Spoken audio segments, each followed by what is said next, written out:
Hello students, welcome to our channel Manzil Academy. और आज हम लोग रियल नंबर्स पढ़ने वाले हैं। लेक्चर 4 है ये हमारे। लेक्चर 3 में हमने क्या क्या पढ़ा था। लेक्चर 3 में देखो हम लोग अभी तक क्या क्या हम लोगों ने पढ़ लिया है। चलो वो देखते हैं। अभी तक हमने पढ़ा था LCM, HCF, fundamental theorem of arithmetic, फिर टाइप्स ऑफ नंबर्स। उसके बाद हमने इरेशनैलिटी मतलब इरेशनल नंबर्स मैंने आपको बताया था क्या होता है। तो उसी का हम लोग आज लास्ट लेक्चर हमारा, और ये चैप्टर हम लोग समाप्त करेंगे आज। आज हम लोग पढ़ने वाले इरेशनैलिटी क्या होता है। इरेशनैलिटी क्या होता है? इरेशनैलिटी मतलब कि कोई भी नंबर है, इरेशनल नंबर है, उसका प्रॉपर्टी क्या है या फिर उसको प्रूव करना है हम लोग को इस टॉपिक में कि वो इरेशनल नंबर होता है। इसमें एक मेथड होता है जिसको कि हम लोग कॉन्ट्रडिक्शन बोलते हैं, जिसमें कि हम लोग का एक रॉन्ग एजम्पशन आ जाता है। उसी से हम लोग का ये सॉल्व होता है। एक्चुअली आज का जो क्लास है ज़्यादा लंबा नहीं होने वाला है, क्योंकि बस एक ही टॉपिक है। देख तो 13 स्लाइड्स है। कुछ कुछ क्वेश्चन मैं आपको दूंगा करने के लिए। बस देखो, इरेशनल नंबर्स तो आपको पता ही क्या होता है, जिसको पी बाई क्यू के फॉर्म में हम लोग नहीं लिख सकते हैं। ठीक है, मैंने आपको लास्ट क्लास में बताया था कि रूट अंडर जो नॉट परफेक्ट स्क्वायर होता है, नॉट परफेक्ट स्क्वायर होता है, वो भी एक टाइप का इरेशनल नंबर होता है। जैसे कि रूट 2, रूट 3, ये सब को हम लोग को प्रूफ करना है। एक थ्योरम है, ठीक है, चलो देख लो, उसके बाद इसके बारे में बताऊँगा।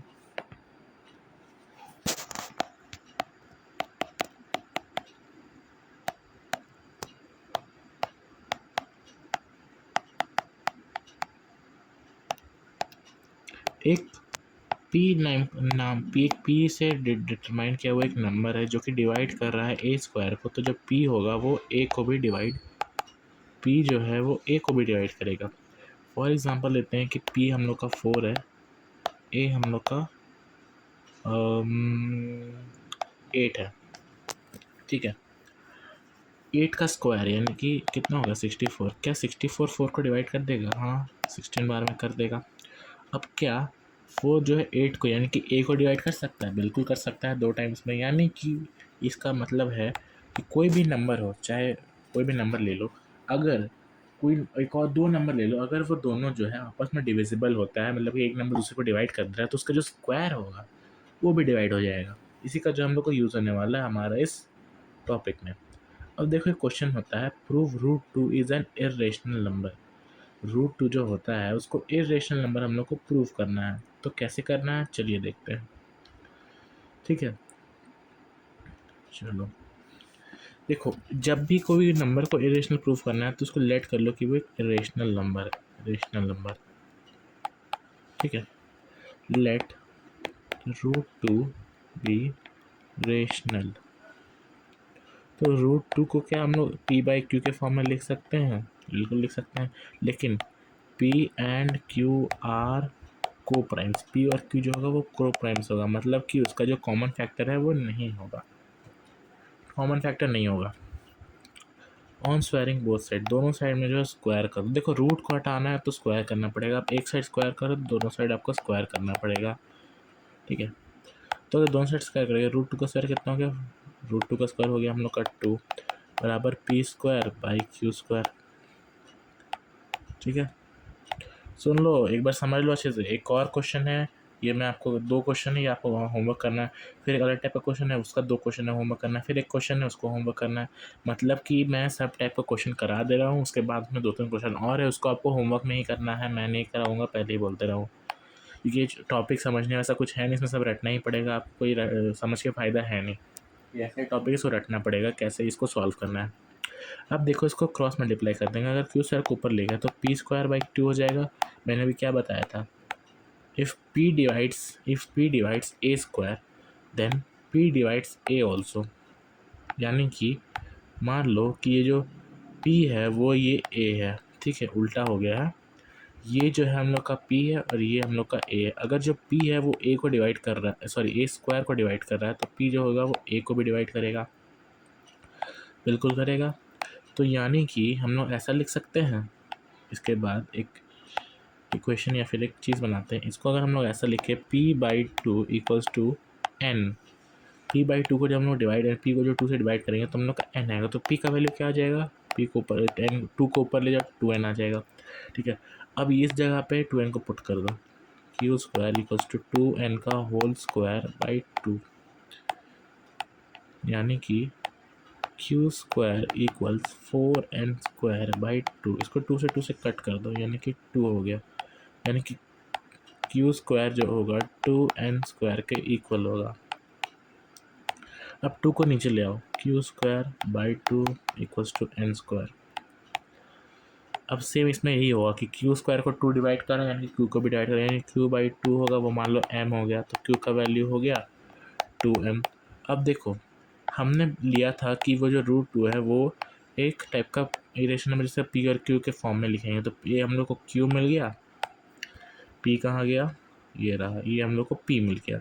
अब p और q हम लोग को पता चल गया, अब उसको हम लोग लिख सकते हैं √2 equals to p/q equals to p का वैल्यू कितना था 2n और इसका कितना है 2m।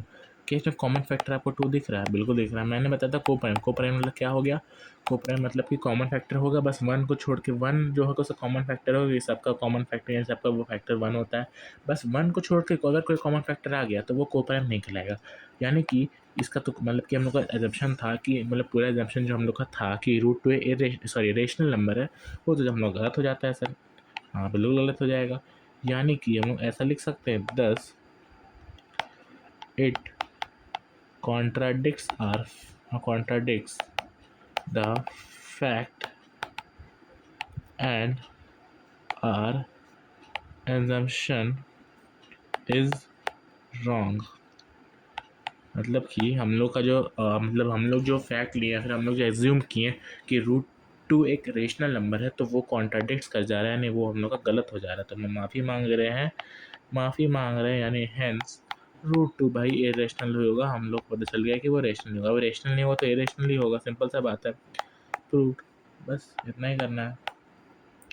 ये बाबू रटने का चीज़ है, इसको एक बार और देख लेना, ठीक है, देख लो क्या क्या किया। पहले इसको p/q के फॉर्म में लिख दिया, ठीक है, उसके बाद इसको ऐसे सॉल्व किया, p का वैल्यू पता चल गया, फिर p का वैल्यू बैठाया, फिर q का वैल्यू पता चल गया, p का वैल्यू ऐसे नहीं करते, कोई इक्वेशन बनाते हैं, मान लो कोई इक्वेशन है x और y, x का वैल्यू पता चला तो उसको जो है x के बदले बैठा दिया, दूसरे इक्वेशन में y का वैल्यू निकाल लिया, सेम इसमें करना है। अब दोनों को जब हम लोग कंपेयर करेंगे, दोनों को डिवाइड कर रहे हैं तो कॉमन फैक्टर आ जाए, लेकिन हम लोग स्टार्टिंग में क्या लेते हैं, कॉमन फैक्टर नहीं आना चाहिए, यानी कि हम लोग का एजम्पशन जो हो जाएगा वो हम लोग का रॉन्ग हो जाएगा, बस सिंपल। सेम आपका क्वेश्चन है प्रूव √3 से इरेशनल नंबर, ये मैं नहीं कराऊंगा, ये आपका होमवर्क है, ये भी होमवर्क है। देखो 2 मेथड है, ये सब जो नॉर्मल जो नंबर होता है ना, जैसे √5 √3 √7, ये सब जो नंबर है इसमें ये मेथड लगेगा। एक और छोटा मेथड होता है लेकिन वो इसमें नहीं लगेगा, जैसे कि ये 4 - √3 is an irrational number given that √3 is an irrational, मतलब कि √3 जो है इरेशनल दिया हुआ है, हम लोग को 4 - √3 को इरेशनल प्रूफ करना है।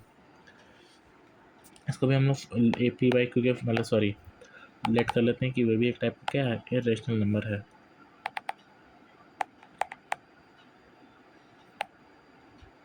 इसको भी हम लोग लेट 4 - √3 बी रेशनल, 4 - √3 को हम लोग p/q के फॉर्म में लिख सकते हैं। अब क्या अगर हम ऐसा करें कि p/q जो है हमारा, नहीं सॉरी एक ऐसा नहीं कर, -√3 को इधर रहने दो, p/q में -4/1 कर दो, यहाँ पे 4 जो है प्लस में जाके माइनस में हो जाएगा, ठीक है, -√3 इक्वल्स टू एलसीएम ले लो, q हो गया, यानी कि इधर हो गया p, इधर हो गया 4q, ठीक है। अब क्या करो, अब -√3 इसमें माइनस कॉमन ले लो, माइनस बाहर निकाल दो, तो इसको लिख सकते हैं p, सॉरी एक सेकेंड, इसको हम लोग लिख सकते हैं -p और +4q/q। अब ये पूरा होल का माइनस है, ये कट जाएगा और ये माइनस कट जाएगा, यानी कि मेरा आ गया √3 इक्वल्स टू -p +4q/q। अब देखो ये जो हम लोग का था पूरा, ये हम लोग का पहले p/q जो था वो रेशनल नंबर था, अब हम लोग रेशनल में से रेशनल ऐड करो, चाहे सब्ट्रैक्ट करो, चाहे मल्टीप्लाई करो, चाहे डिवाइड करो, वो रेशनल ही रहने वाला है। नहीं, ये साइड तो रेशनल है, लेकिन ये साइड इरेशनल है क्योंकि क्वेश्चन में दिया हुआ है। यानी कि कभी भी इरेशनल जो होता है वो रेशनल के इक्वल्स नहीं होगा, यानी कि इसमें भी सेम कॉन्ट्राडिक्ट्स का जा रहा इफेक्ट एंड हैंस इसका आगे आप लोग लिख लेना वही वाला यही वाला पार्ट। इसमें एक लाइन और लिख देना 10, हैंस इसमें लिख देना LHS not equal to RHS, बस। Hence 4 minus root 3 is irrational, proved. बस ये भी आपका होमवर्क है। इसमें क्या है, 5 प्लस रूट 5 है और रूट 5 एक इरेशनल नंबर है दिया हुआ है। 5 प्लस रूट 5 को इरेशनल प्रूव करना है। प्रूव दैट 4 बाई रूट 3, देखो है तो ये इजी, बट ट्राई कर सकते हो, अपने ट्राई करो अपना कॉपी में। मैं आपको जो है यहाँ पे सॉल्व कर रहा हूँ, एक बार अपना ट्राई कर लेना। इजी है, ट्राई करके देखो, सेम पिछले जैसा ही है। बस 4 बाई रूट 3 का हम लोग को इरेशनल प्रूव करना है, तो इसको रेशनल ऐड करेंगे, तो इसको हम लोग P/Q के फॉर्म में लिख सकते हैं सेम। अब क्या करो तुम लोग, क्रॉस मल्टीप्लाई कर दो, 4Q इक्वल्स हो जाएगा रूट 3P। अब P को इधर ले आओ, P जो है मल्टीप्लाई में यानी कि इधर आके डिवाइड हो जाएगा, यानी कि हम लोग का ये हो गया। बस और कुछ काम नहीं करना, पता चल गया। ये रेशनल है क्योंकि रेशनल इंटू रेशनल रेशनल होगा, ये रेशनल है, और ये जो है हम लोग का इरेशनल है, क्वेश्चन में दिया हुआ है। और कभी भी रेशनल जो होता है वो इरेशनल के इक्वल नहीं होता है। अपना सेंटेंस जो है लिख देना, और हैंस जो भी नंबर है प्रूव। बस इतना ही करना था। मतलब ये बहुत ही इजी रहता है, पता नहीं क्यों इन लोग सब लोगों को हार्ड लगता है, बट इतना कुछ है नहीं है। अब देखो है 4 माइनस रूट 7 बाई 3, ये भी आप लोग का होमवर्क है, बहुत इजी है, ट्राई कर लेना एक बार। सेम मेथड है पिछले बार जैसा, बस हाँ अगर रूट 7 सिर्फ रहेगा, इसको एडिशन प्रूफ करना है, तो जो है हम लोग को ये मेथड नहीं लगाना है, वो वाला स्क्वायरिंग वाला मेथड लगाना है। देखो क्वेश्चन में क्या होता है, रूट ये सबसे दिया रहता है, मान लो ऐसा क्वेश्चन है लेकिन इसमें ये जो पार्ट है नहीं दिया हुआ है, मान लो ये पार्ट नहीं दिया हो, तब क्या करोगे। सिंपल जो है, आप लोगों को पता है कि रूट 7 एक इरेशनल नंबर होता है, बस उसको प्रूव करने मत लग जाना, टाइम चला जाएगा। आप लोगों को पता है रूट 7 एक इरेशनल नंबर, रूट के अंदर जो होता है नॉट परफेक्ट स्क्वायर होता है, वो एक इरेशनल नंबर होता है, ये आपको पता है, बताने की ज़रूरत नहीं है एग्जामिनर को पता है। लेकिन एग्जामिनर अगर मस्ती में है और वो अगर दे दिया लिखा हुआ है, तो वो भी कोई प्रॉब्लम नहीं है, वो तो खुद बोल दिया है कि इरेशनल है भाई, अपना सॉल्व करो।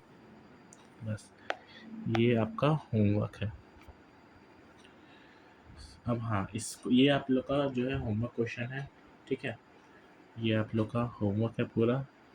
ये सब जो है ये एक ही मेथड से बनेगा, ये पिछले मेथड से बनेगा। बस थैंक यू, हम लोग का चैप्टर जो है समाप्त। चलो ठीक है, चैप्टर समाप्त हो गया, रियल नंबर्स हमने क्वेश्चन भी कर लिए, सारे टॉपिक्स भी कर लिए। अब हम लोग जो नेक्स्ट लेक्चर में पढ़ेंगे वो हम लोग पढ़ेंगे पॉलीनोमियल्स। पॉलीनोमियल्स चैप्टर 2 यानी कि हम लोग कितना लेक्चर लगा इसमें, और ये लेक्चर 4 था, 4 लेक्चर लगा है। वैसे देखो बड़ा चैप्टर नहीं है, बस थोड़ा समझना पड़ेगा। चलो थैंक यू एवरीवन, मिलते हैं हम लोग अपना नेक्स्ट लेक्चर में, जो कि हम लोग पॉलीनोमियल्स पढ़ेंगे, ठीक है।